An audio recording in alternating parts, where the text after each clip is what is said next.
Okay, there. Okay, and we're go. So today's guest is someone who helped me change the way I see creativity. Before I fully embraced my own creative gifts, Sean challenged me to think differently. He was the first person who told me that community facilitation is an art form. This simple idea expanded my perspective and helped me to recognize that creativity isn't limited to a canvas, a stage, or a studio. It can be found in how we connect people, build communities, and create experiences. Shine also played a pivotal role in my own artistic journey. Through a connection he made, I was invited into my first collective public art project, a 160-foot mosaic mural installed in Austin, Texas. That experience showed me that what becomes possible when artists open doors for one another. Shine's work extends beyond creating art. He creates opportunities, connections, and conversations that help people see themselves differently. And for me, that's one of the highest forms of artistry. Shine, thank you for being here today, and welcome to the Coach K class and podcast and project. Yeah. So, Thanks for inviting me. yes, thank you for being here. It was definitely a pleasure to meet you when I did, and I've been following your work ever Likewise. since. For those that are meeting you for the Appreciate it. first time, who is Sean today, and what season of life are you currently creating from? Hmm. That's a great question. Mm, I think I'm ever evolving, but I think that I am an aspect of everyone, mainly because my story stems from my name, and my last name really is artist, and I just happen to be a visual artist. But I was adopted at birth by a older couple that happened to be social activists. So they were pretty much the voice for the voiceless. Hmm. And being adopted and not knowing where you originated from and not having any images or any stories, it just causes you to absorb more because you're constantly seeking identity and you're constantly asking questions. So I always say that my life, my personal life, kind of parallels with a lot of cultural paths in that it's really up to you to figure out who and what you are. No one's really going to be able to tell you that until you take it upon yourself to kind of carve your own path through the wilderness. So I think with me being adopted and me having no clue of where I was from, I just naturally developed this knack for connecting with all types of people because I always found myself in a position where I had to be more observant to figure out how to fit in. So I'm pretty much the person that'll just lay back in the cut and just kind of peep everything out and figure out how I could assimilate. So that kind of helped me connect with so many different people from so many different walks of life because I kind of started with like a blank slate. So in 2019, which wasn't too long ago, through the help of ancestry.com, I was finally able to connect with my biological relatives. So it wasn't until December 10th of 2019 that I first saw an image of my mother. And before then, I had no images, I had nothing. But through ancestry and the fact that everybody kind of got on there and they were like sharing their information, I was able to finally link up with my maternal family. So my mother had already passed away, but I was able to connect with my older brother and my older sister and cousins and all of that. So before that, I had no idea what any of that felt like. And then I think maybe a year and a half to 2 years later, I connected with my paternal sister on Ancestry as well. So in both situations, I never got to meet or experience my mother or my father in real life. Mm-hmm. So everything that I'm experiencing is through siblings, nephews, nieces, cousins. So I'm it's interesting because I talk a lot with my maternal niece and nephew, and my maternal niece looks exactly like my mom, and my my people, they kind of started in the Carolinas and then they migrated to New York City. Mm-hmm. So it's an interesting dynamic because with me coming back in the scene, it kind of opened up a lot of storytelling, and it kind of broke the habit of some of the older generations of not really talking about where talking about stories and things that they're trying to like heal from. And it back in those eras, like, it was common to grown folks talked and kids, you need to go in another room. So with me kind of coming back into my family, it forced everyone to talk about the things that got swept under the rug. So it really brought the family closer together. That's beautiful. So yeah, it's been a real cool experience. So even though I never got to meet my mom or my dad, I kind of gained their stories vicariously through, like, my other relatives and people that knew them. So it just really enforces how vital storytelling and just being a real community and really being there for your friends and your family and your neighbors. And when we used to have neighborhoods instead of just hoods. Mm-hmm. So it's been like a real dope experience. It's been challenging because you got to kind of like go in like head first. And Yeah. sometimes it brings up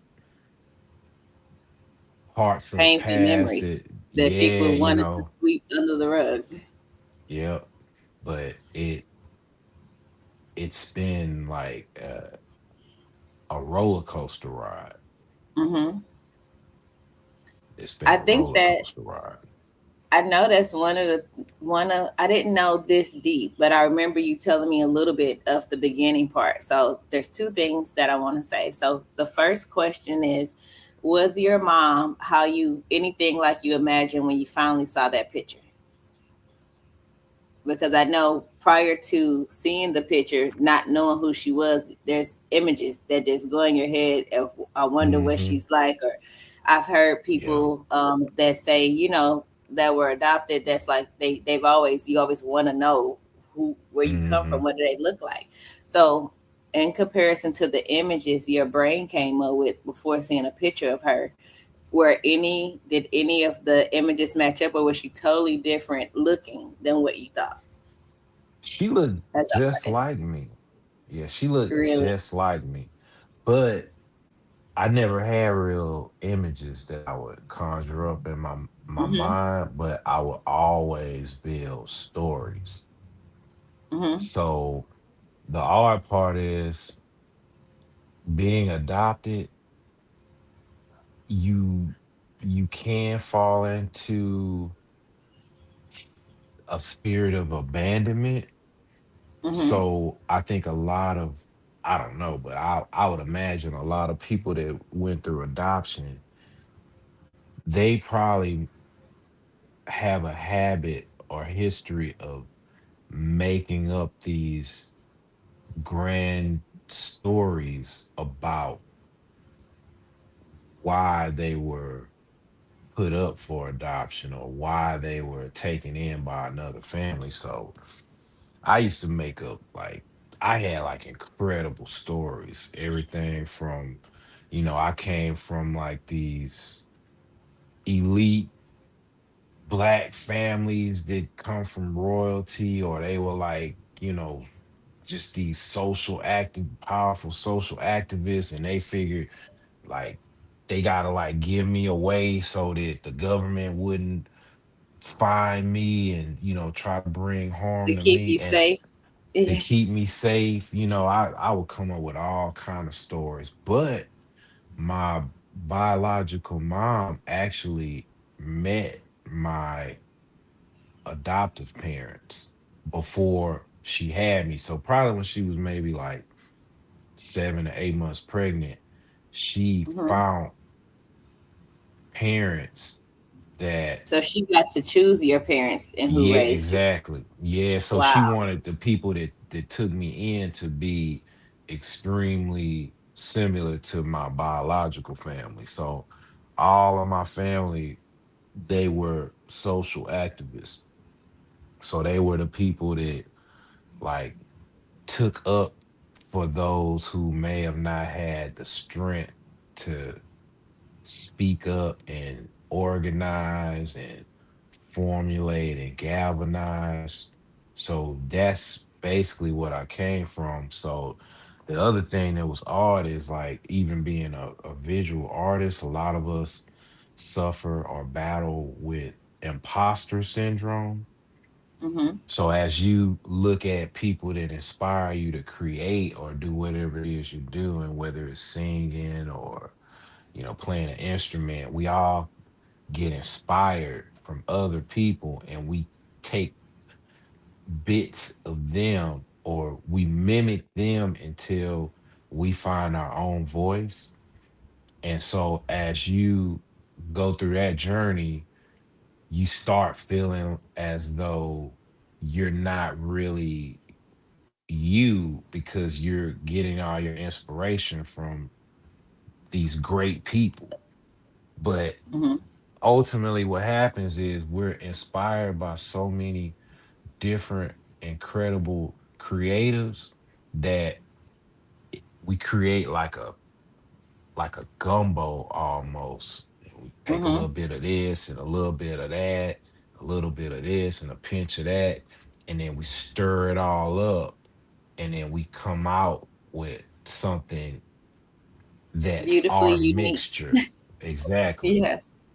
And then once you understand that that's what's happening, you shake that whole imposter syndrome thing that many of us suffer with. So just growing up in the late 70s and 80s with the birth of hip hop and the transition from like jazz, soul, funk, and having that formulate in the hip hop and seeing that being birthed, we were exposed to so much power and greatness that it's easy to kind of just lose your voice. But ultimately, a lot of the groups and the voices that I was drawn to, with me not even knowing like that they were like in my family, when I found my biological family, I ended up being related to a lot of the icons. Wow. And it was just a trip because like growing up, I I was originally born in New Haven, Connecticut, so I was in the tri-state area. So we was like maybe like 50 minutes from New York. But then my adoptive family, my mom was from uh Texas. So we ended up moving from the East Coast back down to Texas. And I just always had like that East Coast kind of flavor and that love for just like where hip hop and everything originated. Only to later find out I was actually related to uh Professor X from the X Clan. And so just knowing that, I'm like, wow, it's just a trip, and it eliminated the whole imposter syndrome. But it only made sense when I think about, or when I heard the story that my mom actually picked the parents that raised me, Mm-hmm. because they were like the family that I was from. So, Yeah. and it shows in your art. So I always tell my story with regards to like being adopted and my name, and just I tell people, like, regardless of who your family is, good or bad, like, just to know and be able to experience family and observe and get to see the stories and successes and failures. It's all for the good. And you gotta, Yeah. like, cherish all of that, because that's ultimately what makes you who you are. Yeah. I love that you said that, and one of the things that a few of the things that I like wanted to touch on. Um, I've so between I'll say the last 5 years up until now, I've been meeting my cousins. I didn't actually grow up with cousins. I grew up Mm, knowing I had cousins, but I didn't know who most of them were. I have like mhm, one cousin that I consider like a brother, but I grew up not. I wasn't adopted. I was actually my parents are actually married, but I was born at the end of their marriage, and so when I had the conversation with my dad actually earlier this year, and I started asking him like, "Hey, I don't have any good childhood memories. I don't like so too much stuff is not adding up that I started wondering about." And so I'm like, "Can you give me, some positive childhood stories because I don't have any. It's not that my childhood was bad. It was just like all the way until I became a teenage mom, and it was yeah, kind of very, and Thai they say araiwa, mm, which is mhm, WTF. mhm, It took for me to come here to study to have the to get myself at a centralized nervous station to like just this is the first time in my life that I focused on myself. Um, like I said, I became a mom when I was 13 years old, and so my entire life was um, built around what I can do for others, what I can do, how can I like my purpose is to be an asset, and so when it wasn't my kids, my mind couldn't turn off, from that. And so now that I'm at this stage in my life where I realized that my goal was to become a successful businesswoman because I wanted respect, not because I wanted to be. I didn't even know what a successful businesswoman was when I came up with the idea. I just know mhm, that everybody around me worked super hard and didn't seem happy, and I didn't want that. mm, And so I said, I'm going to be an international businesswoman. And what I may be calling respect right now was probably love back then. I didn't necessarily understand love. My mom didn't actually say that until I was in my 20s. I had to teach my mom how mhm, to be like, I love you and I don't want anything mhm, from you. I just love you. And so I grew up with the feeling of having to earn love, which creates its own abandonment issue, which I found out lots of people that know who their parents are, mhm, in particular, a handful of my cousins that I'm very close to, we came from a family that swept stuff under the rug. And so I like having this conversation because it tells the importance, and I'm hoping that people from the older generations hear what you said because yeah, I can say it till I'm blue in the face, and if it hadn't mattered now, it probably still me repeating it again won't make a difference, but to have an outside perspective come in and say, well, when this happens, it creates this. Sometimes people just need to hear it from another perspective to take it in differently, so that our community as a whole start having conversations that was swept under the rug. Because Hmm. when those conversations are had, people can have pride in just who they are, understanding where they come from, the good, the bad, and the ugly, because there's two sides to everything. And so even the bad stories are wrapped in lessons, in my opinion. Yep. And the thing that you said about finding your identity when you come from a situation like that, I like to believe that like the mirror effect that I spoke of before, because whatever you see in someone else, you have to see in you. And so how I've been able to work on overcoming the whole imposter syndrome thing, because I never saw myself as a creative. Now, Mm. it helped when I said something to my son, because my kids weren't raised like me. I took the lessons from my parents and said, okay, I know that when this happened, I felt like this, and I don't want to create that feeling. I want to break the cycle. But then I also took it a step further, and I ask my kids all the time, how can I show up better for you? What am I doing right, and what can I, improve in as your mom? Are there any life lessons or things that you need to know that maybe I didn't teach you? Because I taught what I taught in the moment of whatever was happening in life.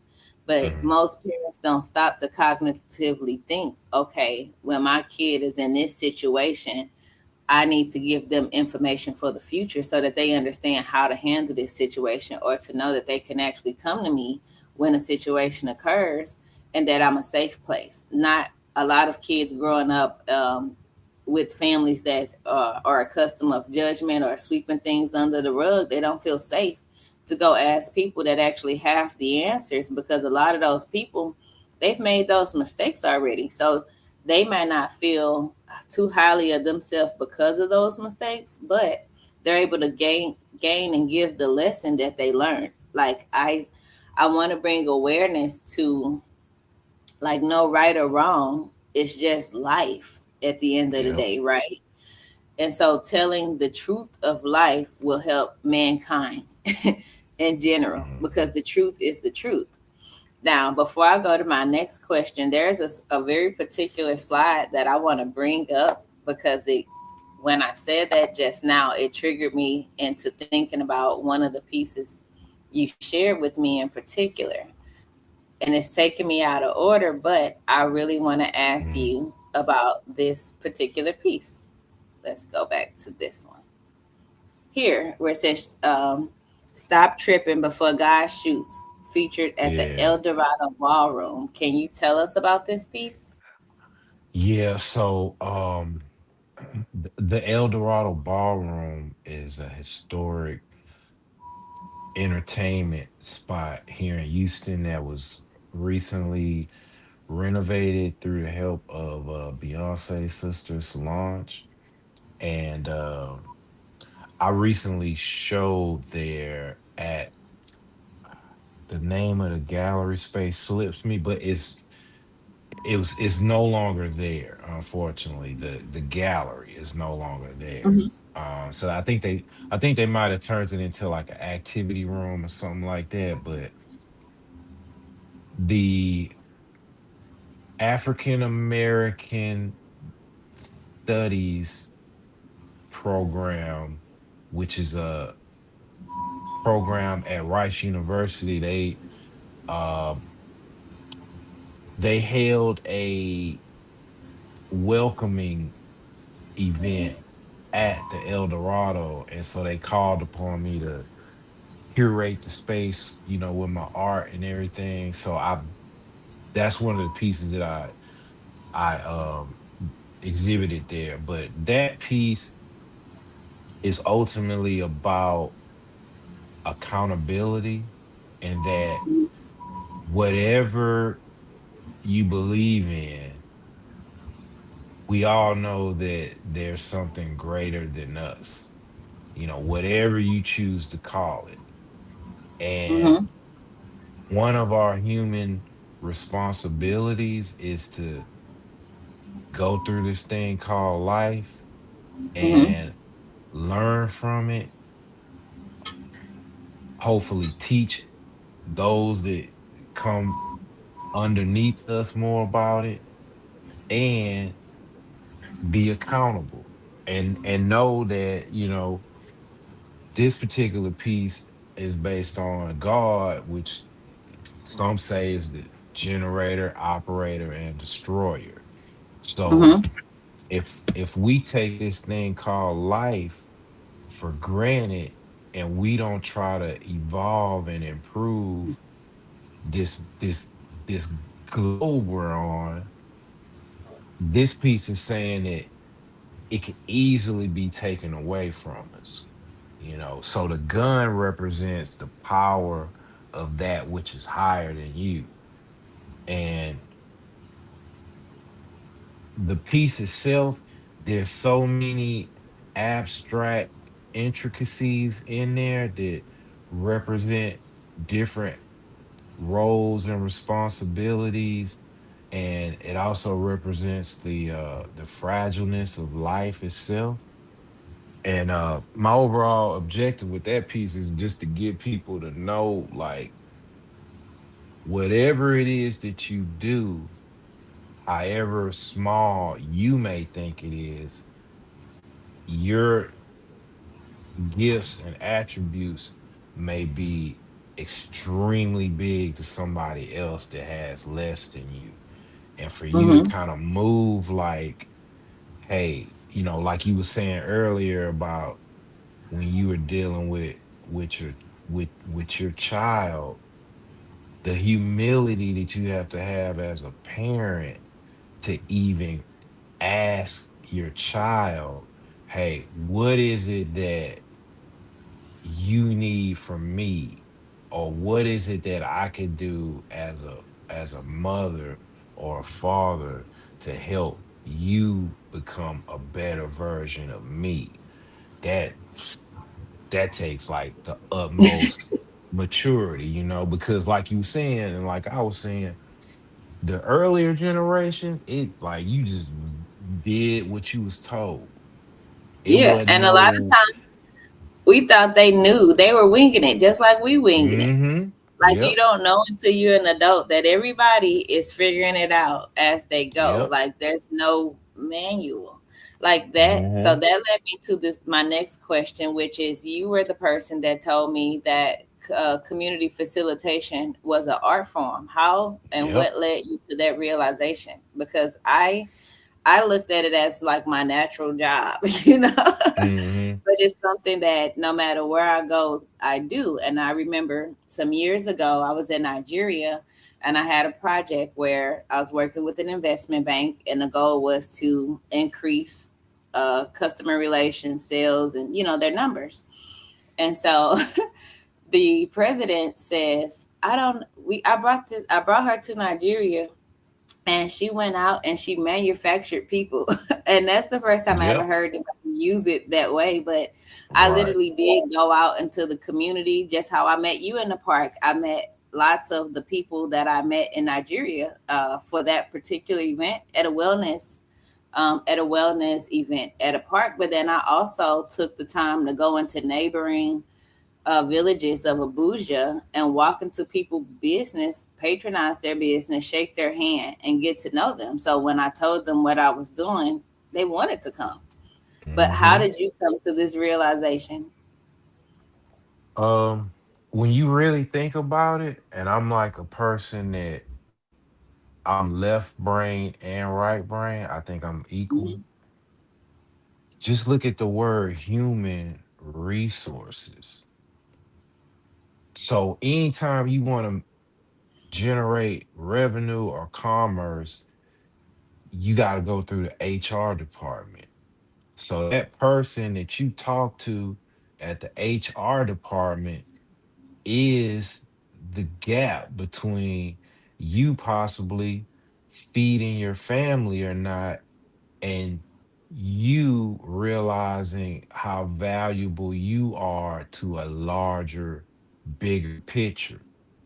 So I always tell my kids that you got to go into these situations like you're the one bringing value to this bigger picture, whether it's a college or a university or a corporation or your own business or service that you're offering.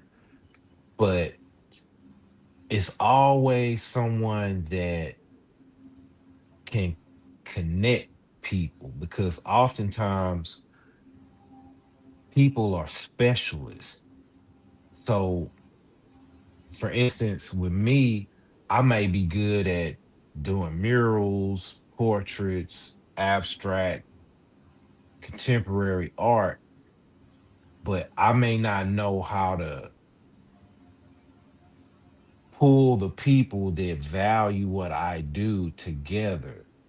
I may not know how to say, okay, if I can't sell one art piece to someone for $50,000, there's someone that knows 50,000 people that can galvanize them, figure out a purpose or a cause, and just take 50,000 people, point them to one art piece or one visual artist, and connect that to some type of fundraiser or some need in the community, to where they pull all these people together to use one electron from each one of those individuals to completely charge and electrify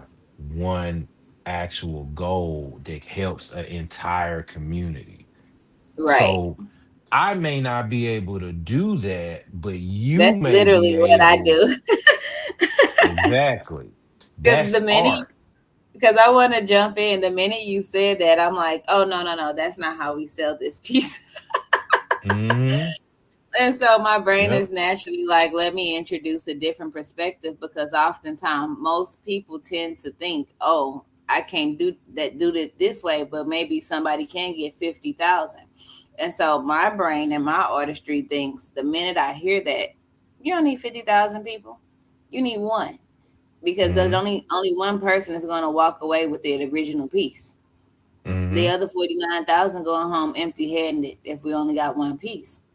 And Hmm. so one of the idea behind the magazine collective, which is ultimately my big artistry project, similar Hmm. to the mosaic project, how Reggie was, how he brought community together to tell his major story through the Austin Tunnel.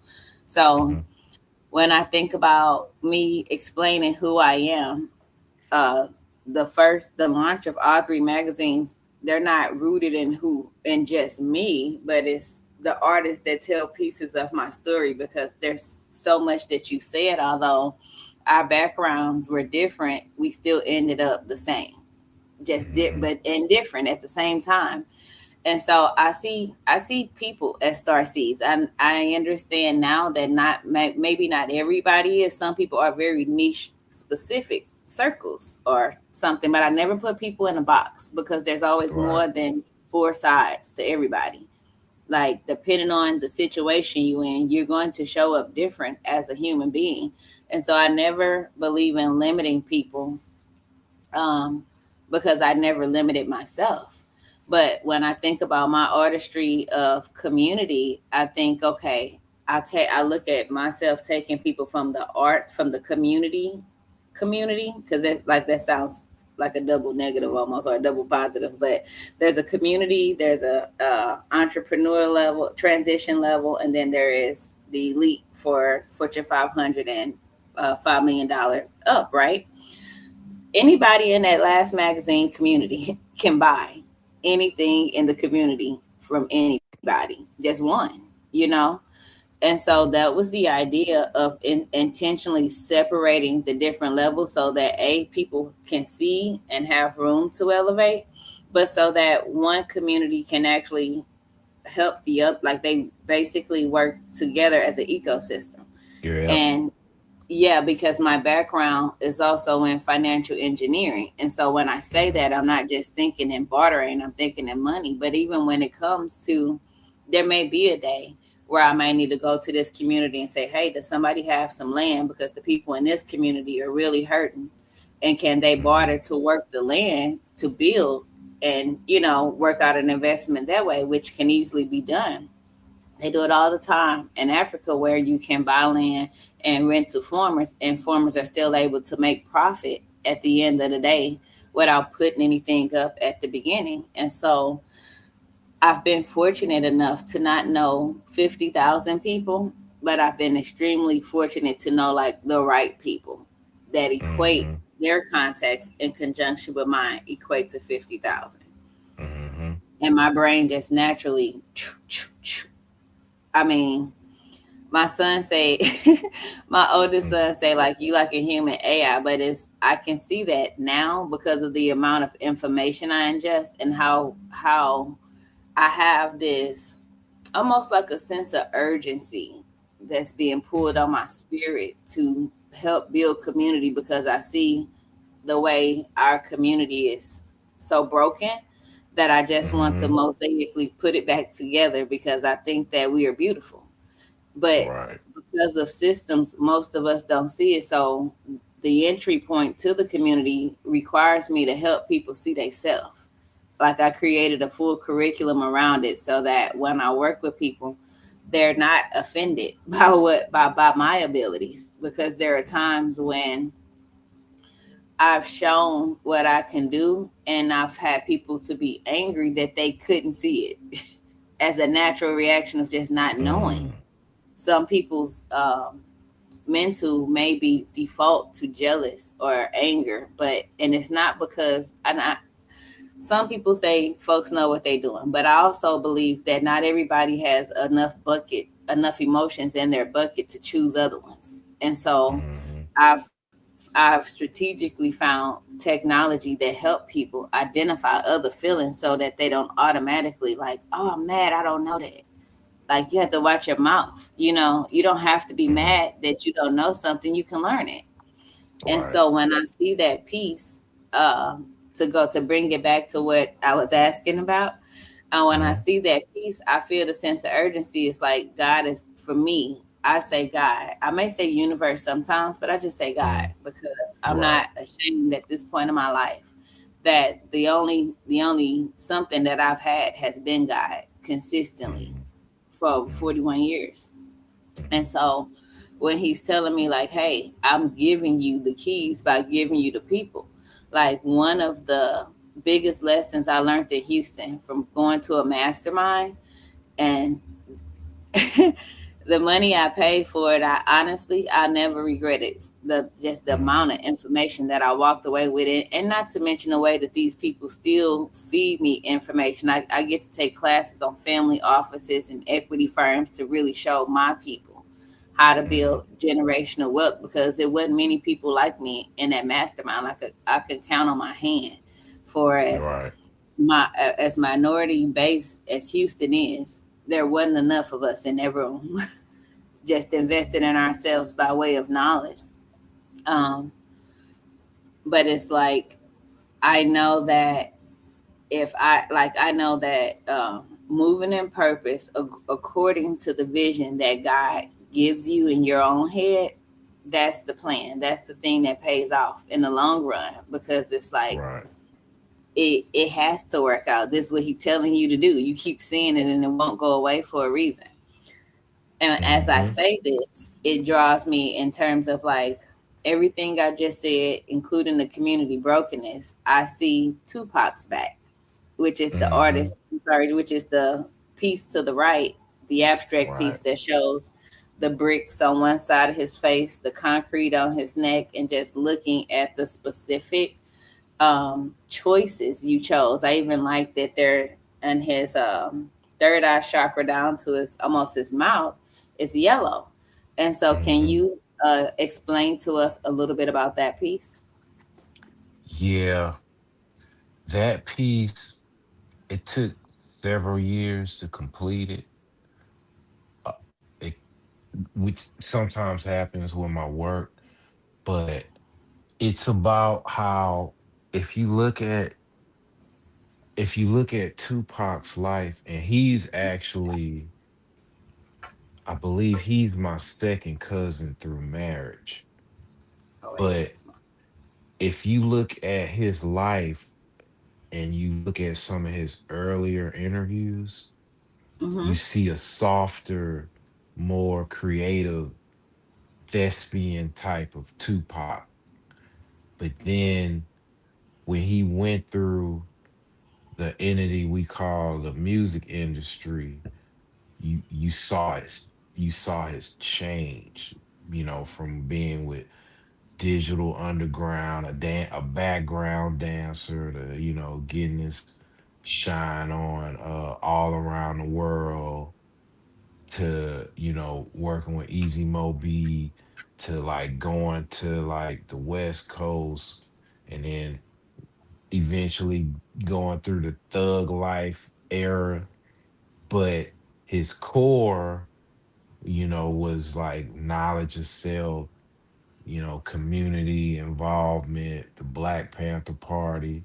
He came from a background where they taught core principles of being proud of where you were from and giving back to the community, and knowing what your original stories were before, what they constantly feed you with regards to the period of enslavement or being prisoners of war. Mm-hmm. And so if you look at the forehead area on his third eye, I embedded the TV color spectrum, which back in the day, like in the early 80s, the TV used to go off. And then I thought right about when this it just last night. yeah, the TV used to go, the TV programming used to go off. And then we would hear the national anthem. And then at the end of the national anthem, they would put the color spectrum bar up. And then if you look to the left, you can't really see it quite clearly, but that's a universal product code right on the left of his forehead. And then Yeah. to the Uh-huh. right, there's a vision test in the purple, pink, and white bar.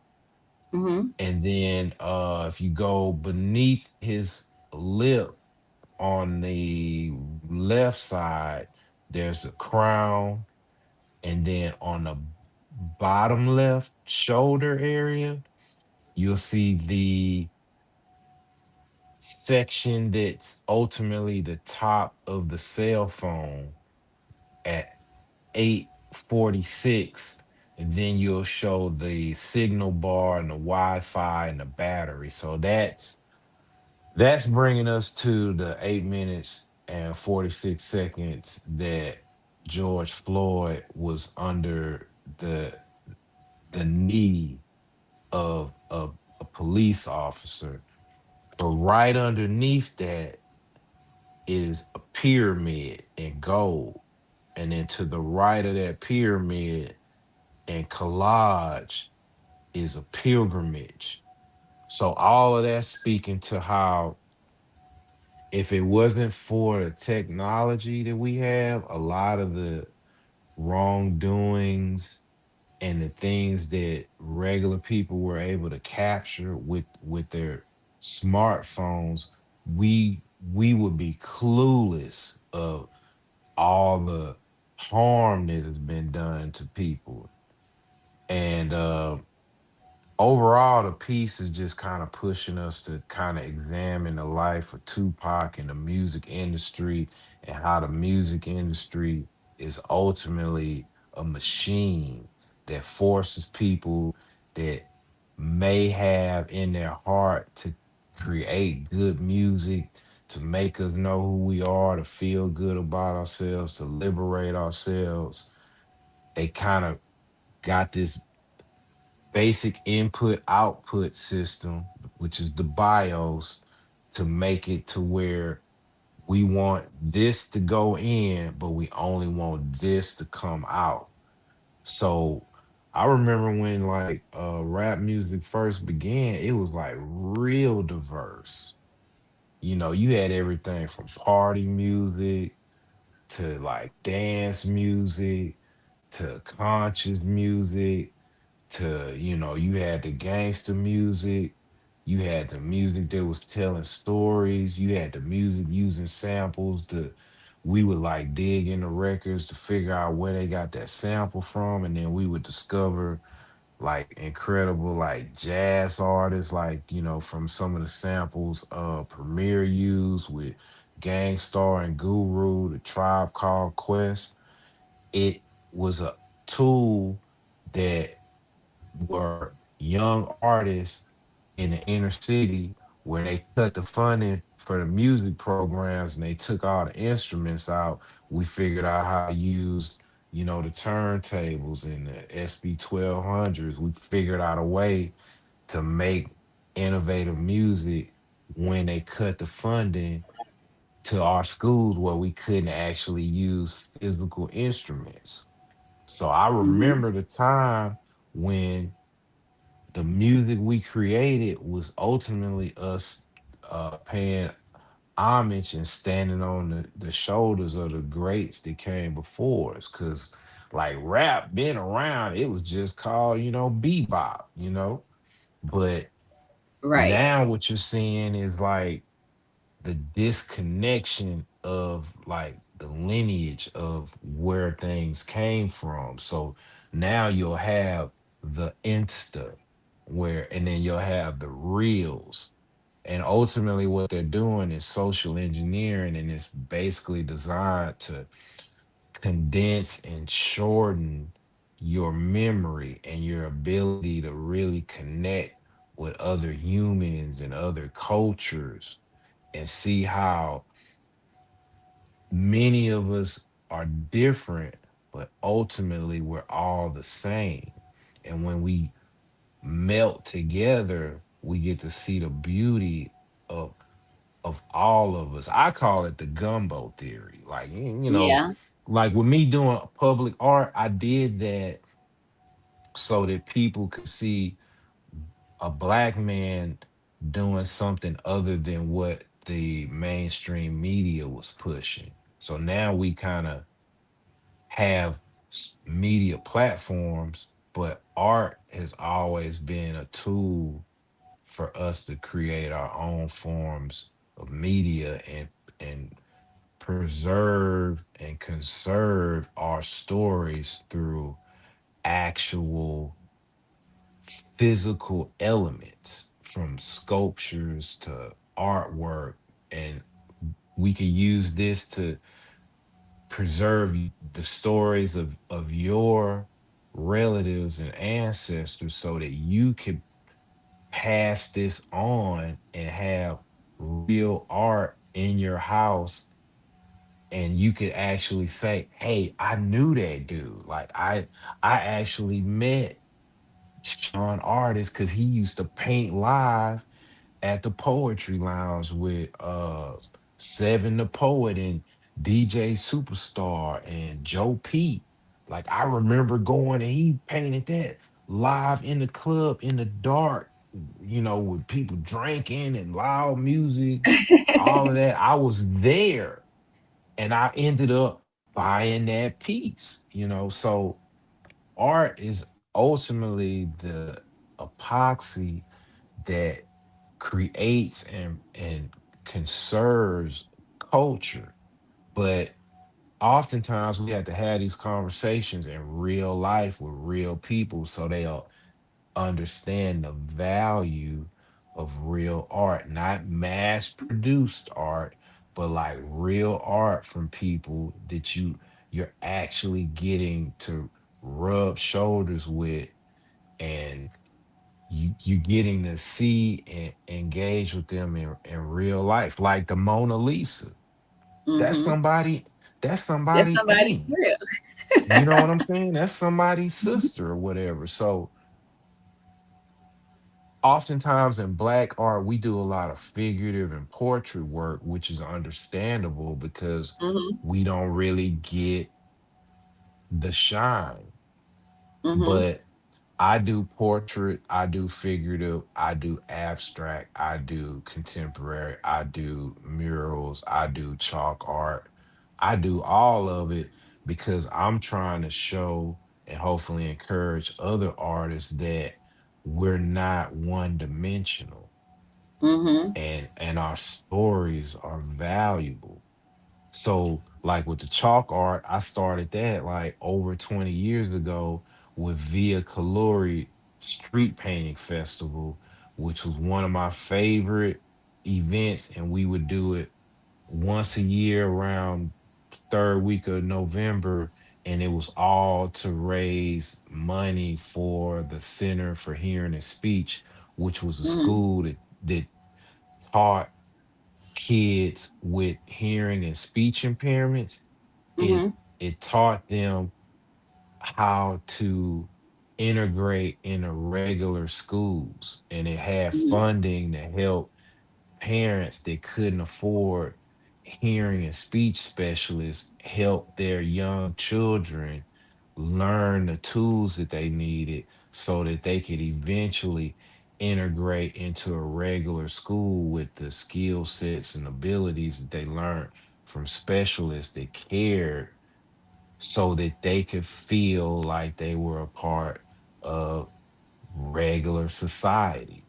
So I love, we wouldn't even get paid for that. And we Mhm. was doing like anywhere from like 4 foot to 20 foot murals. But it would Wow. be like over 200,000 people that would come out over 2 days, a Saturday and Sunday, all to like help the Center for Hearing and Speech. So I got so many opportunities from that by using my talent to give back to a bigger cause. And Mhm. that's why I always tell people, like, don't look at art like it's just a painting on the wall or a song or a book. It's a tool that we could use to generate revenue and create resolution. So for Mhm. instance, my artist statement, most of my work is set up and designed to create dialogue in hopes Mhm. of generating resolution based conversations. Because if I can make the art that will force you to talk to the person next to you, whether you know them or not, about Mhm. sometimes uncomfortable topics, so that we could Mhm. get to the bottom of it, and then we could break this whole wall of Mhm. division that they're trying to put in between us based on race and culture and Mhm. background.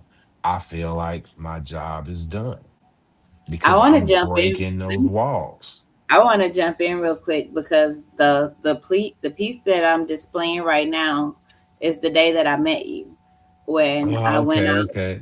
to Bagby Park where with I wanted to Hmm. see the art in the park, and so I actually went out with my camera to take pictures of the art and the artist while painting. And when I Hmm. saw what you were doing, honestly, there were so many amazing artists out there that day that I'll probably be reaching out to. I know one in particular that was on the other end. I actually got to interview her dad. They were also from the East Coast. Hmm. I saw what you were painting at the beginning, and you were so into it that I said, I'm going to wait until he get done because I want to talk to him.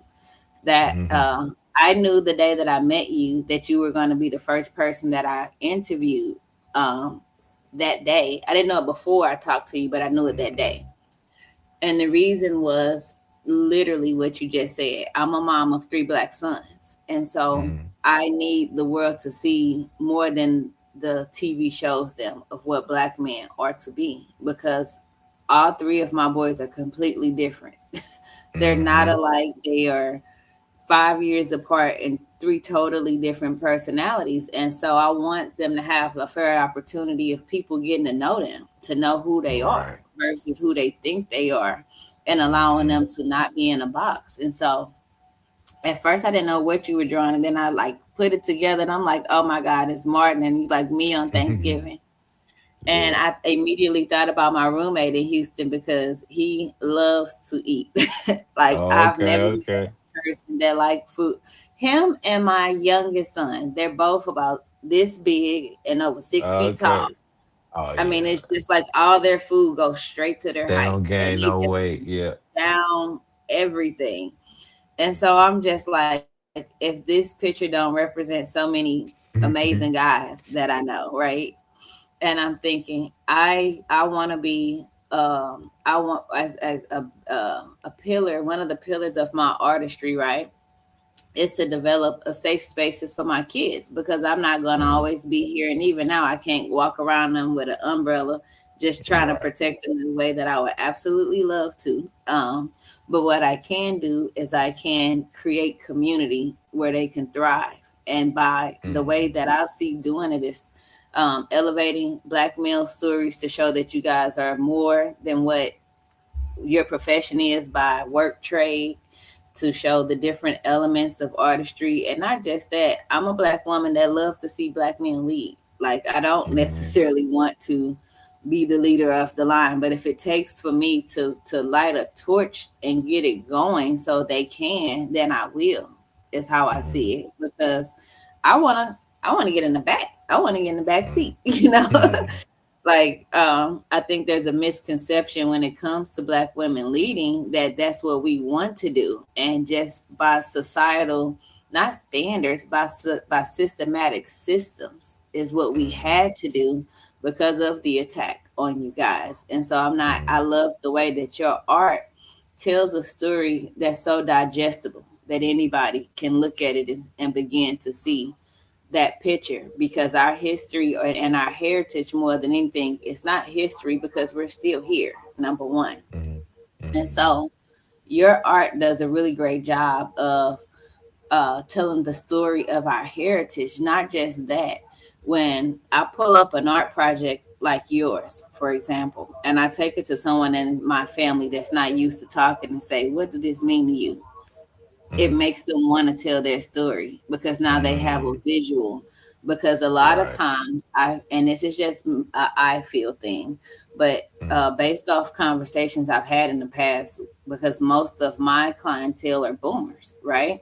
Mhm. A lot of time they are so stuck in their head that no one's going to see it how they see it. They're not going to understand. Nobody cares, and so they just skip the entire process. When in fact, this art piece gets them to open up and say, "Let me Right. tell you."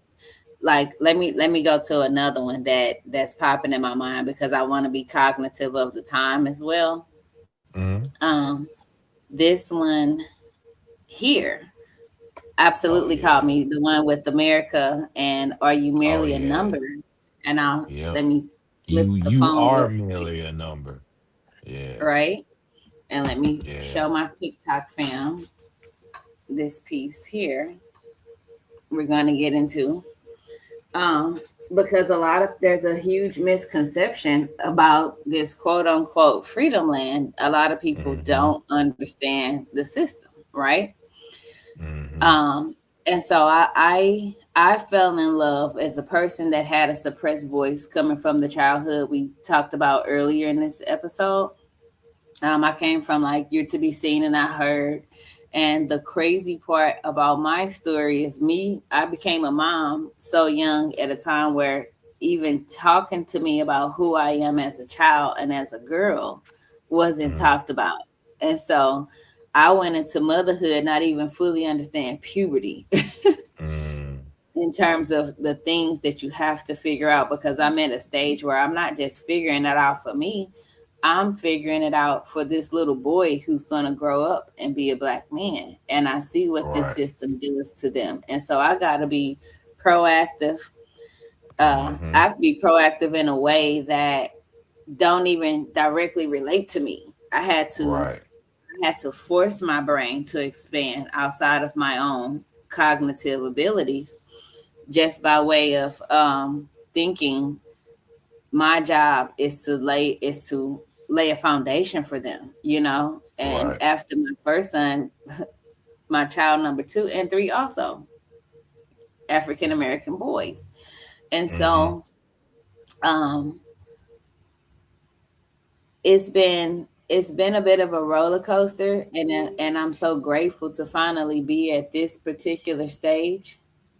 Okay, I'm so grateful to be at this particular stage of being able to use what something that somebody else is doing to help pull out my story. Kind of Mm-hmm. like the mirror effect that I talked about earlier, where it's like, a we're more alike than we are different. And Right. B, most of the people that see me are actually not from, until I got to Houston and I started meeting the artists. Let me put a Mm-hmm. disclaimer on it. There were certain words that were not said to me up until 3 years ago that Mm-hmm. blew my mind when I heard them, because it was almost as if people saw something on me before that either they could not articulate or they did not want to articulate because of Mm-hmm. how different it made me. But I knew that, like you said, from birth, I was born to be different, and I was born on this path. I just didn't know it because no, God put people in my life to tell me, and they didn't want to open their mouth. And I don't know if they were Mm-hmm. afraid. And kind of like you, I told myself those same stories, like, but maybe they, even though I know who they are, maybe they're not Mm-hmm. telling me because a lot of times you get women like Afeni Shakur or different women that once we see the problem and we can't do nothing but help to say what we see, it puts a target on our back, you know? Yep. And so even coming here it took for me to come all the way to Asia for me to feel free and comfortable enough to just be myself. Yep. And that is I don't know the right word to describe that experience because I should have been able to do it at home in my mind. But then I also understand what the Bible says about home. And at first I'm thinking, well, St. Louis was home. And then it was like, well, Texas is home. But in Texas, certain people, it's usually the artists or the creatives that's not afraid to say what they see. Mm-hmm. The people that place themselves in boxes, it's almost as if Mm-hmm. they hate to see me coming, no matter Yep. what type of good I'm attempting to bring. And so I've had to. It's not an imposter syndrome thing as much as it is. It's not an imposter syndrome thing as much as it was just like a fear of safety because Right. when I got to doing my ancestry and going down the bag of me on ancestry, like this is not all I got. I know this is not it as far Mm-hmm. as family. Where I'm lifting up books. Where's some more people at? This can't be All right. it. I Mm-hmm. found out, and I learned to gain more forgiveness for my mom, even because I was for a while I was very angry at my mom, and she had no Mm-hmm. idea. And it was like it wasn't some specific thing that happened necessarily, as much as it was, why didn't you tell me? You went through all this. Why didn't you tell Mm-hmm. me? Why didn't you warn me? Why didn't you guide me? And when I learned that my mom's sister was murdered by a serial killer that was dating her daughter, Oh, wow. my mom's I asked her about her grandparents, and she didn't have an answer. So as I went on the family tree, my grandmother's mother died when my grandma was 8 years old. My mom never met her Mm-hmm. grandparents, Mm-hmm. and Mm-hmm. my grandmother's mother died when she was like 25. Like both these women died before, never made it to 30. Mm-hmm. Leaving St. Louis, I had a misdiagnosis when I turned like 18 of lupus, where they Mm-hmm. had cast upon me that I wouldn't make it, that I may make it to 35. And I'm just like, you are BSing me. Yep. Like, and it wasn't that it was hereditary or something. Like they died from childbirth. It wasn't like the other two Mm-hmm. were murdered. It's just, but the longevity of the women in my family, I can see that creating a bit of a fear, as well as the environment that we came from, where women were being murdered and nobody was doing anything.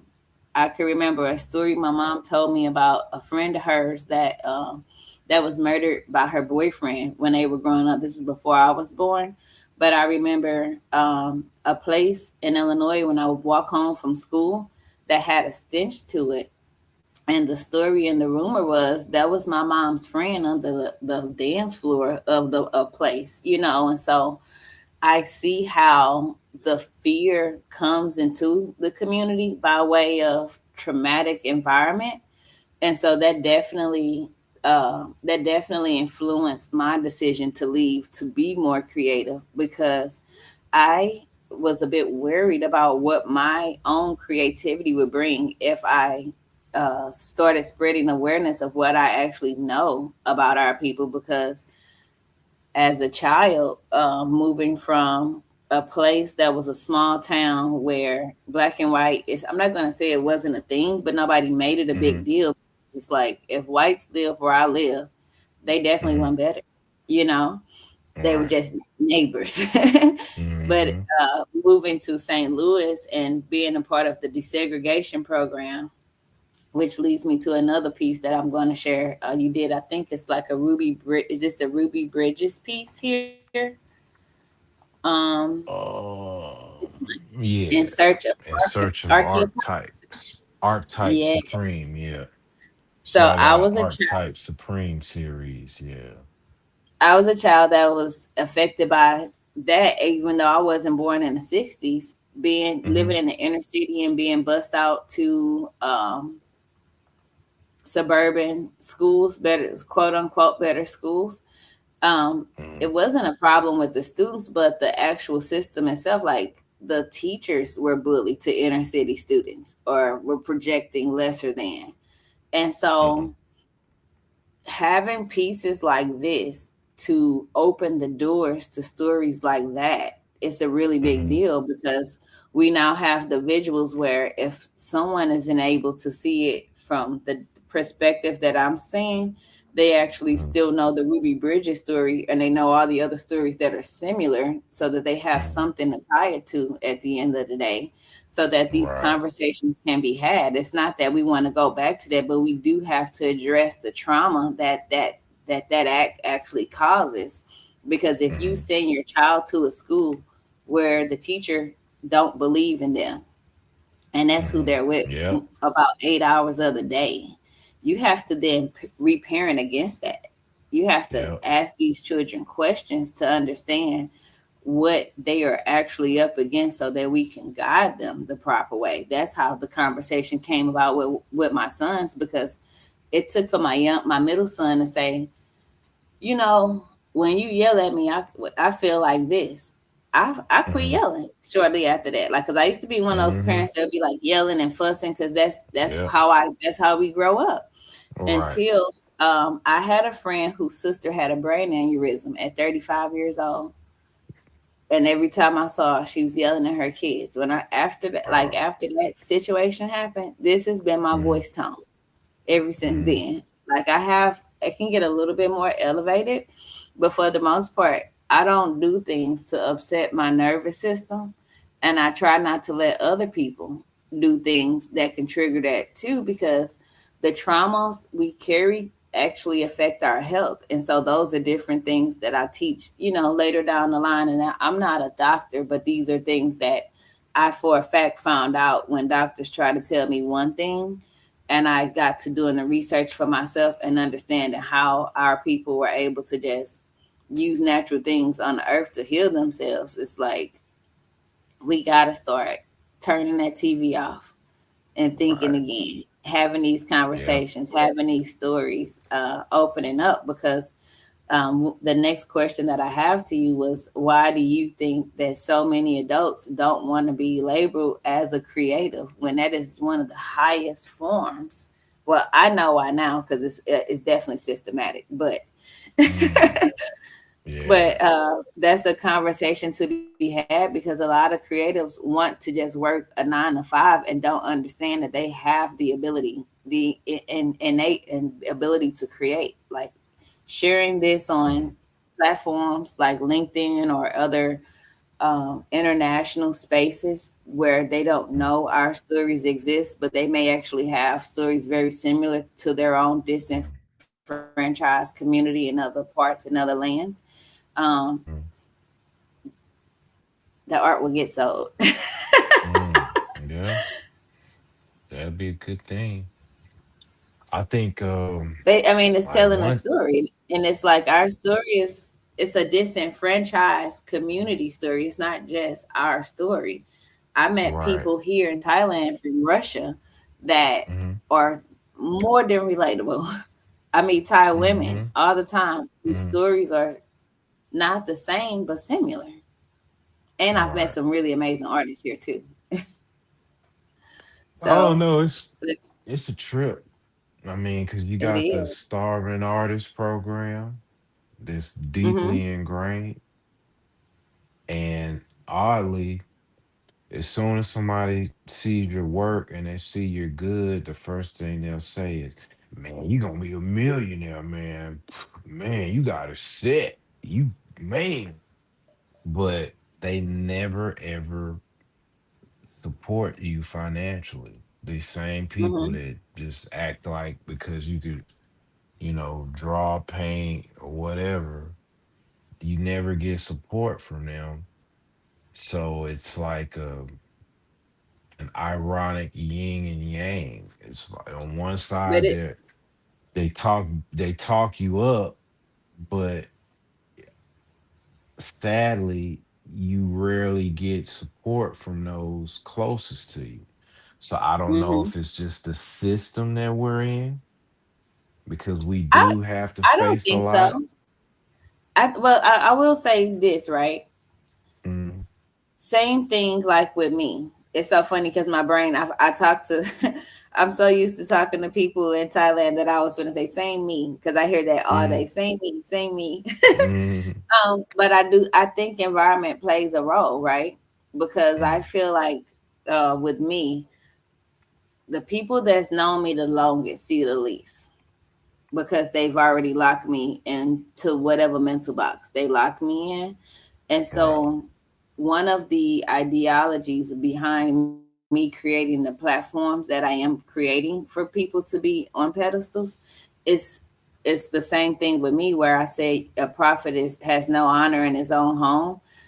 People, Mm, it's easy to take somebody you see doing something for granted all the time, especially if in their head they're like, oh well, he worked this job and he do this. People are constantly comparing whether they want to or not. It's just a right. natural human thing, right? But Mm, then the minute you start going outside the community, your value actually goes up because now it's more unique. And yep. so that's the ideology of creating the power of three with the three different communities. Because if let's say I'm in a standard community and everybody here makes $25 an hour. Well, I Mm, already know what your bills are roughly if you're in America. And if I'm making mm, 25 an hour and you making 25 an hour and this is all you got, I understand why.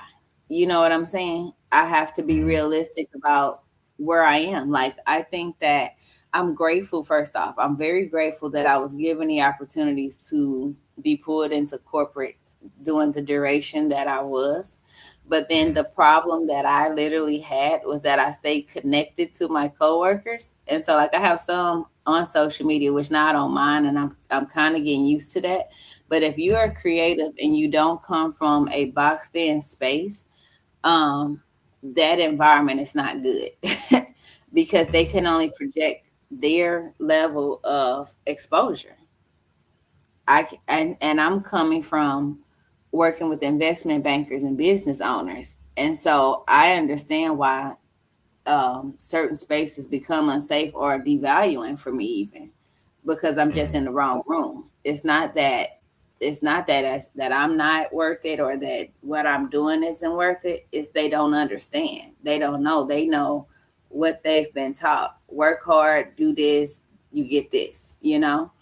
And it's like I never thought that. Like mm, my mom and my stepfather both retired as city bus drivers, and so it wasn't that uh my mom was a bad parent. She was working, like lots of parents in that age, where it's like, I'm not, my kids are going to have da da da da da. So I'm going to work hard to get it. So I Mhm. took what I saw my mom do and said, I don't want to do that. I want to be more present for my children. And I've said, this is how much money I need, and this is how I plan to create it. And then I go and look at situations that way. Same like now, just a little bit different, you know.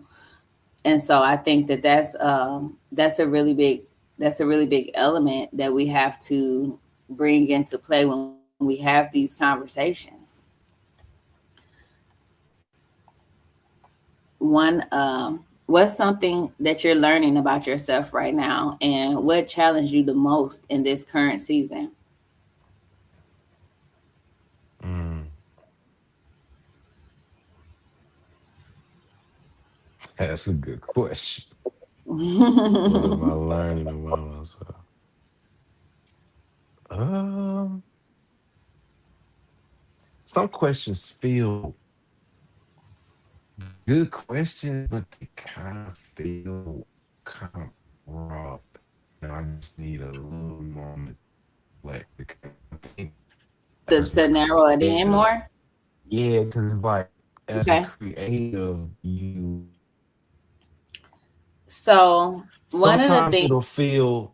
sometimes Mhm, it'll feel like because it's not the it's the long game in what I do.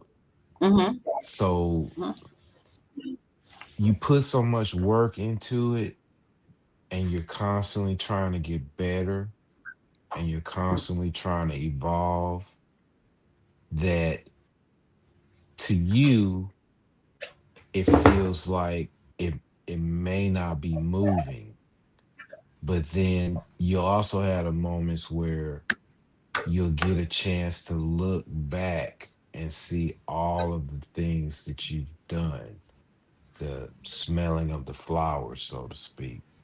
mhm. And you're like, wow, man, I forgot I even did that. But Exactly. because you're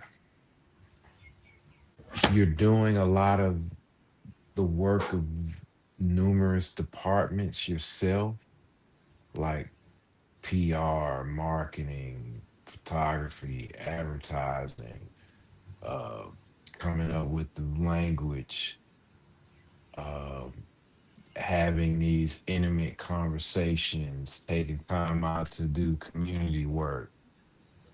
You do so much that you almost have to pencil in time to inventory what you've done. So I would say, I mean, and even with like with you just beginning this whole interview with the fact that you said what I said to you really helped change your trajectory. It was like a wow moment because we're always doing three and four things at the same time under a time cap. You know, like when we're doing these chalk mirrors, we only got like 4 hours. Right. But I'm normally, moving pretty fast and I'm trying to engage with the people and then I'm recording what I'm doing, with a overhead camera and my phone. And so I'm thinking about, okay, how can I capture this and give it a richness and different angles in a story and oh wow, that's gonna be cool. That happy accident that happened, blah blah blah, Mhm, and talk to kids and older people and you know all of this stuff. There's so much that's going on at the same time that you don't always get a chance to press pause and see how you're impacting others and what kind of difference you're making. So just the fact that like you get feedback, it's like major because the whole public art thing is cool because even though I'm working and I'm trying to work and engagement, I could feel that people just want to be heard. They just want to like feel like it's still just be a normal human. Like there's still hope. So I can feel that like when I'm out doing public art, which is one of the things I love about it because as I was saying, the stereotypes and just the mass media just puts this stamp on you. And then for people to come out and see like I'm creating these murals with my fingers and chalk, and I'm like really like putting all I got into it in the heat on asphalt, and it's only Mm-hmm. gonna be there for a short period of time because it may rain Mm-hmm. that And people same gonna day, walk or on it. people gonna walk over it, ride their bikes over it, walk their dogs over it. So it's like to see somebody sweating and just bent over is extremely physically demanding to create something that's temporary. The only thing you're getting is that you get to stand within a few inches of me and talk to me while I'm doing it, and it's not gonna be there any longer. To me, that kind of parallels with just the the preciousness of life. Like you never know the people you kind of come across and just have the opportunity to have a conversation with. You never know if that's the last time they'll see you, or if you that's your last time of seeing them.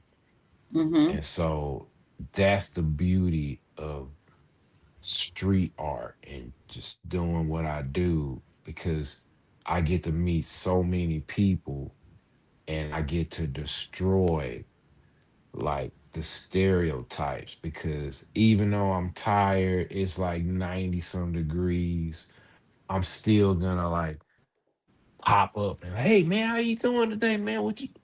How you feeling, man? Where you work at? Oh man, thanks for coming out. Bam, bam, bam.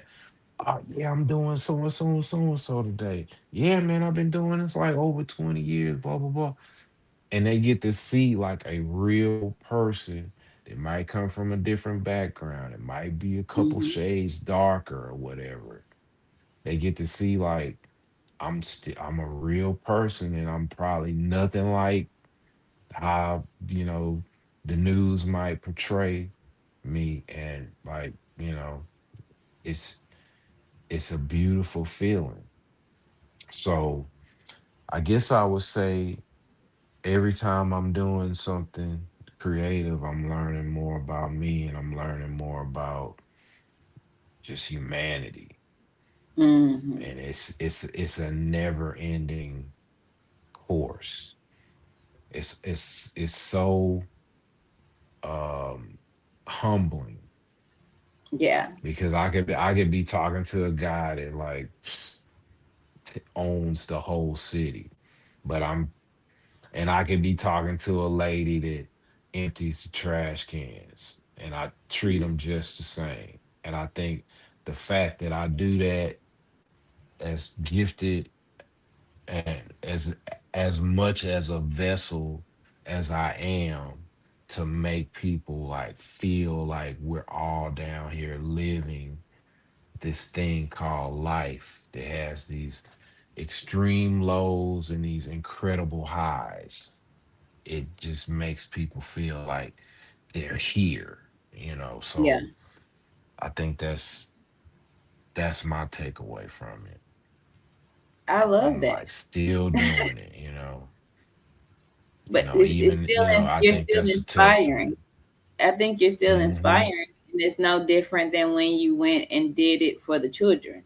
You just do it Yep. for adults Love the when you're doing kids. it the Yeah. streets. That was my thing. Like Hmm. Houston taught me. I used to pride myself on saying I would never be a teacher. They don't make enough Hmm. money for what they put up with, and I just had my feelings about the school system in general, right? Hmm. Hmm. Um, My sister was a teacher. Yeah, I know so many teachers that I was like, Hmm. they don't pay enough to deal with the stuff because you get it from the kids and the Yeah, system at times or whatever. because you're in that system, and that system needs to be Exactly. changed. So I think Like with what you're doing, you're creating your own curriculum. You probably I weren't did. meant in that box. Say it again. It kind of went out. You probably weren't, you probably were not meant to fit in that traditional systematic box. Oh, I wasn't. But I Yeah. needed to experience it. I had to Hmm. experience it so that I could know I was capable. That's what I was going to get Hmm. to. Because a lot of times we run from things that we think aren't for us. And it may Hmm. just be for us to try it so that we can see how we can make it better or how we can make it, Exactly. because now I the thing that I say that I would do without, like, the one that I do now without getting paid. I like to go out and do free business development consultations here in Thailand. Hmm. And Hmm. then, but the class that I created for Houston, I'm going to begin to teach it online for free. Like the members Hmm. of the community, a membership is developed so that I have a community that's pouring into me so that I'm not suffering while I'm pouring back out. Because Hmm. as you said, as an artist, a lot of times when you are just creating, people don't see the value because they're used to being paid for believing in someone else, basically. Right. And so that's a concept. I understand it's a concept that has to be taught. So if I have to teach it for people to, get worked into it, Yeah, then get I'm a okay with glimpse. that. Yeah, because it Hmm. gives fulfillment. Like I want to Hmm. be able to say I use my platforms to highlight other people that are reflections of me in different ways and Hmm. from different communities. That allows me to be seen while showing someone else. So like, although I interview you today, I told you already, like I'm using you to help me tell my story as a Hmm. community weaver, because in order for you to be here, I had to see something that resonated with self, right?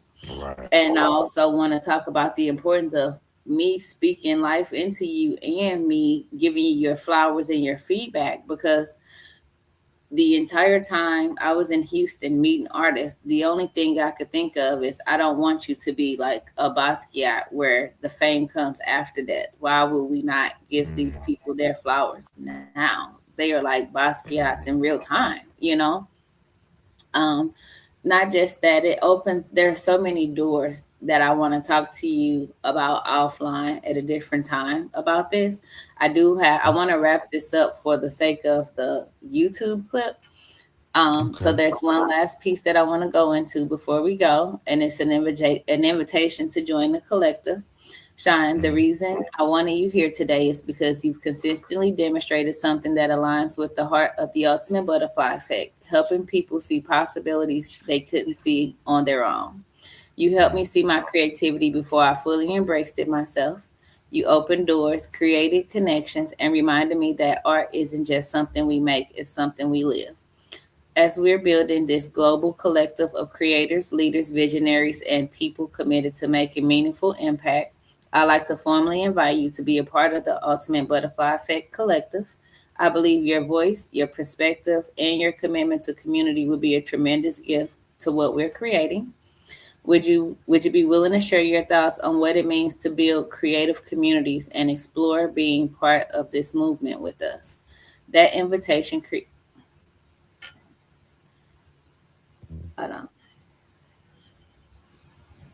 Okay, I'm not supposed to read the last part. Okay. Mhm.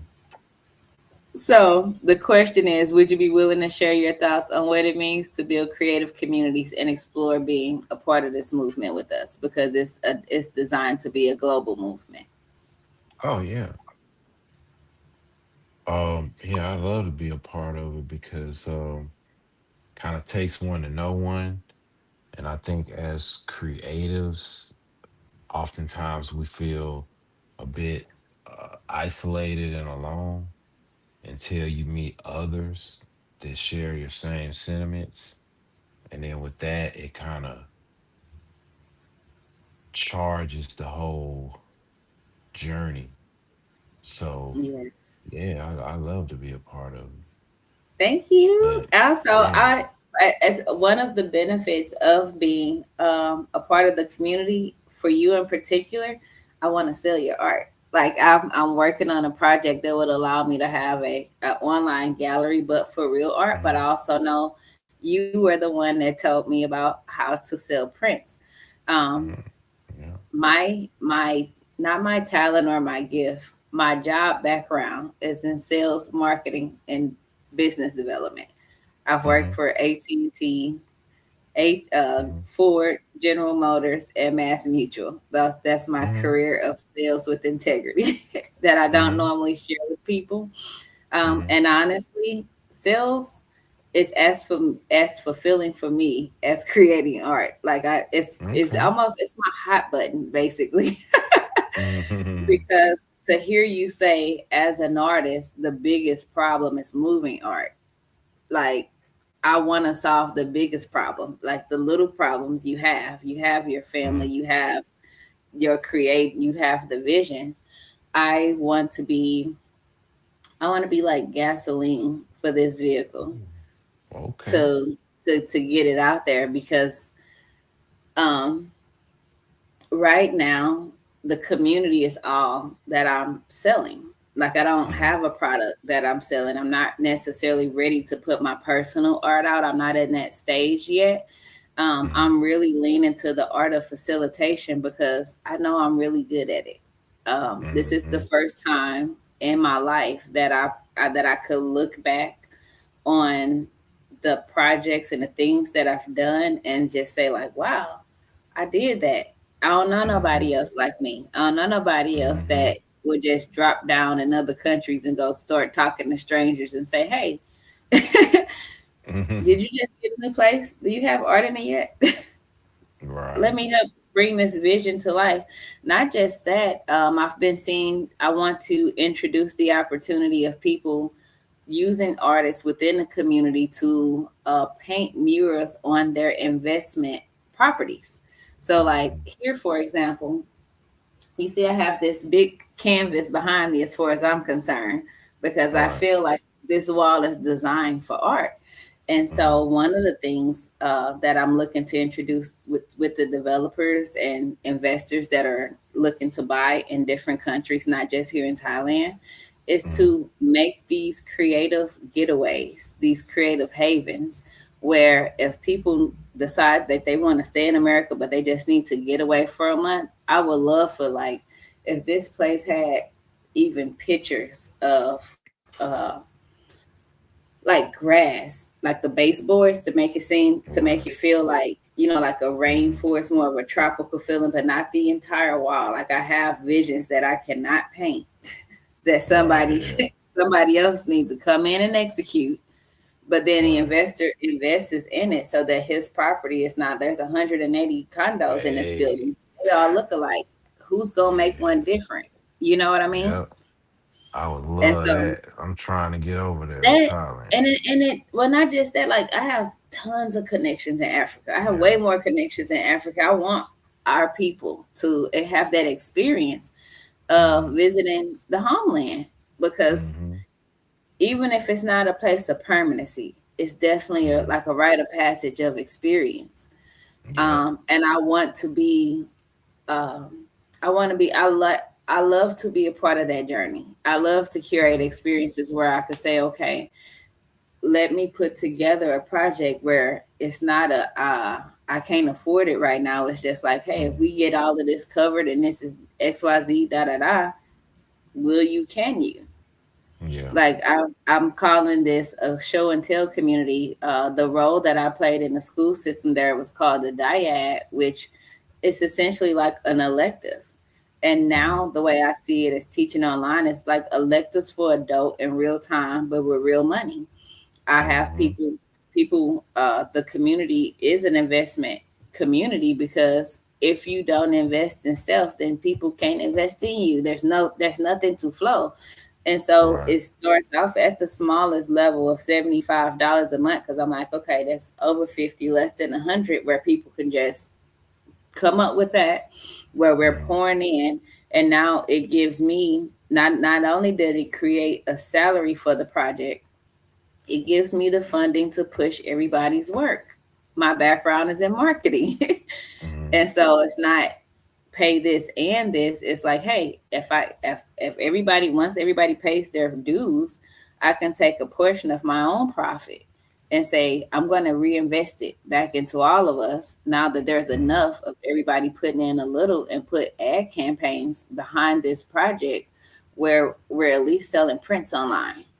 Like Right. I love sales. Like, go paint your art. I just want to sell. Mhm. I want to Mhm. teach and I want to sell. And Mhm. so it has been an absolutely not just a pleasure to get to know you, but a pleasure having you here and learning in depth about you. Like, I didn't get to go through all my questions, and we didn't get to go through all the slides. And so I know that we'll do another interview, but the next one I may have more artists come on as a collective, right? Okay. There's a few more in Houston, but then I have artists here in Thailand that need to know you, Cool. and you need to know them, because it's just Yeah. like, this is, I want people to see what community looks like in real Right. time. And it's no better way than to do it, because people saying, oh, the people don't do that no more. It's like, well, we've been doing this. So Right. it's not about getting everybody on board as much as it's about getting the right people on board. So I am Mhm. going to click through the slideshow to show the rest of the art so that people can come and see it on YouTube. And then I will drop your direct links. I'm going to try to figure this out. But I'm trying Got to it. put your direct links in there. But if not, when I share it on my socials, I'll make sure that we have the links to you. Mhm. Um, and then at the very end of yours, I'll show you the little snippets that I got from the artist project that you invited me to. I didn't add it Okay. to this Cool. particular slideshow. And if you want a copy of it, I'll send this to you as well. Okay. All right. Yeah. But this is what I put together while I was waiting. Like, when your art starts speaking to me. So this piece that we didn't get to, this was very special because Cedric the Entertainer is from St. Louis, which is why I'm wearing my STL hat today. To know Yeah. I that you see. created this from the barbershop, it's like it speaks to me on so many levels. I may create a whole nother little YouTube short just around talking about this piece, and it's Cedric the Entertainer's role, and Mhm. and how I see life based off what I saw him do, knowing that we were, coming from the same city. I don't personally know him, but he was Mhm. definitely of influence. Can you tell us where this is located, and is this still out right now? Yeah, that's hasn't opened yet, but the project, the exterior project is completed. That's the Mini Music Museum, and that is located in Fifth Ward, Texas, off of Lyons Avenue and 59. So ultimately, what this is, it's a living, breathing, and evolving music museum that's gonna highlight all of the iconic, legendary musicians and educate the community, young and old, on every genre from gospel, R&B, soul, zydeco. It's also going to have a rap a lot room dedicated to the history of the Little J and Rap a lot records. So that Nice, was the vision of Harrison Guy of the Deluxe Theater and Urban Souls. nice. And this one is from Project Row House, the Choir Boys. Yeah. So Project Row House is a historic and iconic art location. This particular project, I was pulled in again by Harrison Guy, who's the director of the legendary Deluxe Theater. He's also the co-founder of Urban Souls Dance Company. So this, I think it was this year. Was it this year? I think it was this year. He was inducted. Well, I believe it was the end of 2025. He was the inductee to Project Row houses. So being that he's not a visual artist, he pulled in all of his super art friends to take his vision and bring that into reality. So his vision was a homage to one of the founders of Project Row House, and this piece here, the two images on the middle and the right were from the actual Project Row House, and then the image on the far left was an extension of the Choir Boys story that was actually featured at the Deluxe Theater. So we're trying to like push this whole narrative about the Choir Boys. And then this one, these two, we have Nina Simone. Yep. Uh, Nina Simone, that was a part of and that was a part of the San Antonio African American Museum, and they ultimately just acquired one of the original department stores that was the first department store in downtown San Antonio to integrate. So they later acquired that building and they're converting it to the new San Antonio African American Museum. So they took my artwork to be one of the permanent installations on the windows of resilience. So as they renovate the inside, you can actually see my art along with other incredible artists from Texas and San Antonio on the exterior windows. To the right, that is from the Museum of Fine Arts Houston African American Artists Exhibition. This particular piece is a diptych entitled I Found Pride, that is owned by Harrison Guy. And I believe that was last year. okay, we went over these two here. Right. Now we did not. This is a recreation of Delta Martin. Delita Martin. So that's a recreation of one of Delita Martin's pieces. So Delita Martin is a nationally known artist, and so a few years ago, William and Mary College, they had a national chart contest, and so the way it worked is they had a selection pool, and you could select which art piece which was a part of the William and Mary collection that you could recreate using chalk. So I picked one of Delita Martin's pieces, which at the time was also a part of Ava DuVernay's project, Wow. featuring a Delita Martin piece at the Houston Museum of African American Culture. So I created that at the front of the Houston Museum of African American Culture while the Delita Martin's artwork was on a touring exhibition, Wow. Compliments of Ava DuVernay. And then this piece, I just recently did that, another chalk art piece that was sponsored by Midtown Houston Parks and Recreation. This was created live at Midtown Park in honor of FIFA 2026. So I paid homage to one of the best soccer players to ever do it, Pele from Brazil. Okay. I had to make sure we ended with that one. Now, Yeah. last but not least, I have two.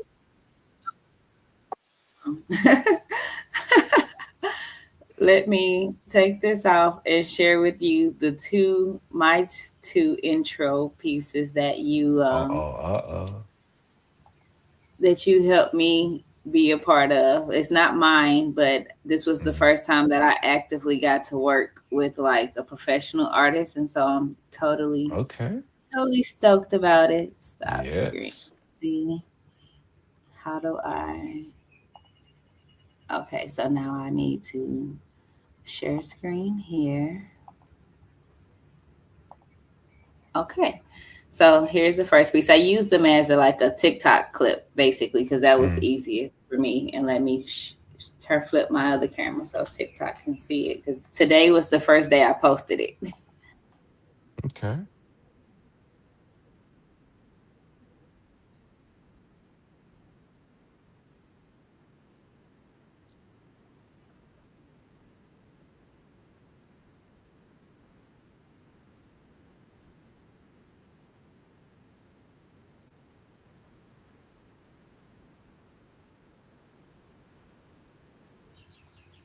That's the first clip, and this is the second.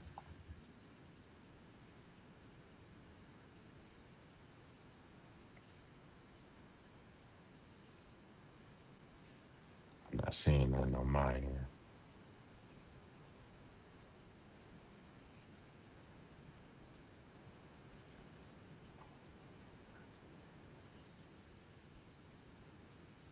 I don't see it.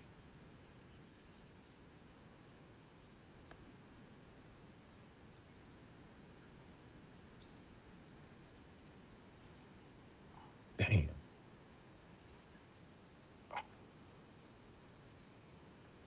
What the hell?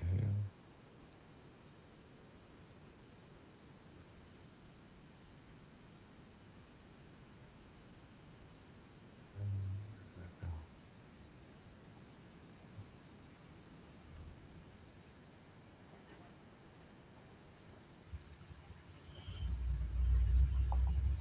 Oh my goodness.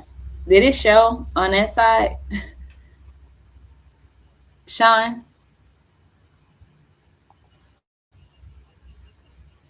Oh, I think Sean actually dropped off. Let's see. Did I do it right? Can you hear me? I can hear you now. Did you All miss right. it? Did I? I don't know what I did wrong. Did was it able to show for you? I got logged out, but I'm Hold looking on. at the screen now. Okay, so let me replay it. 1 second. Uh, Flip the camera. Okay, there we go.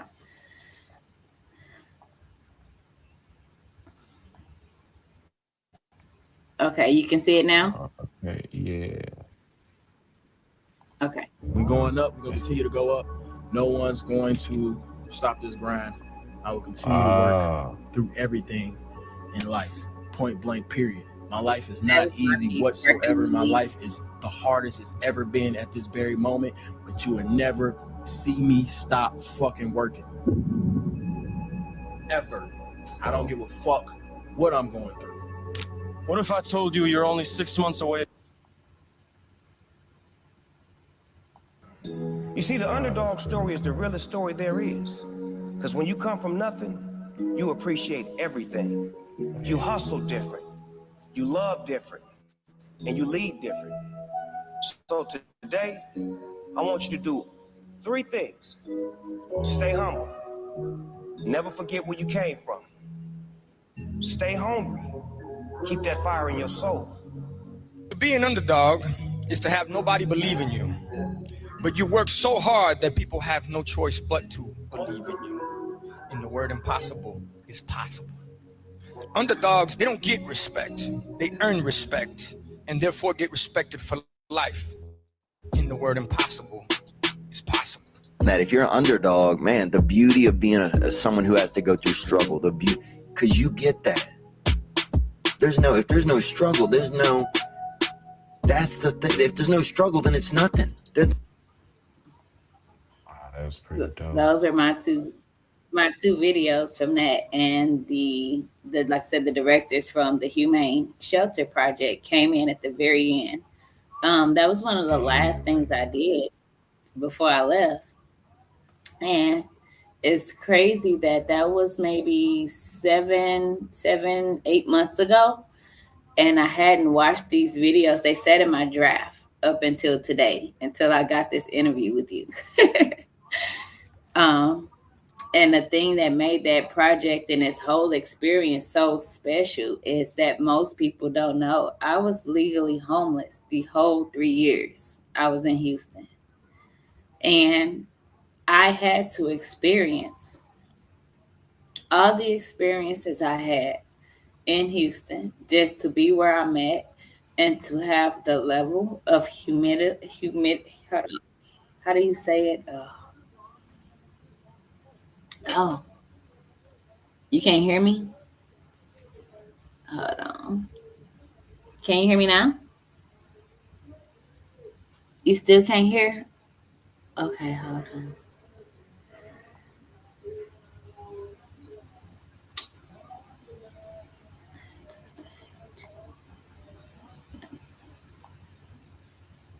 Let me see.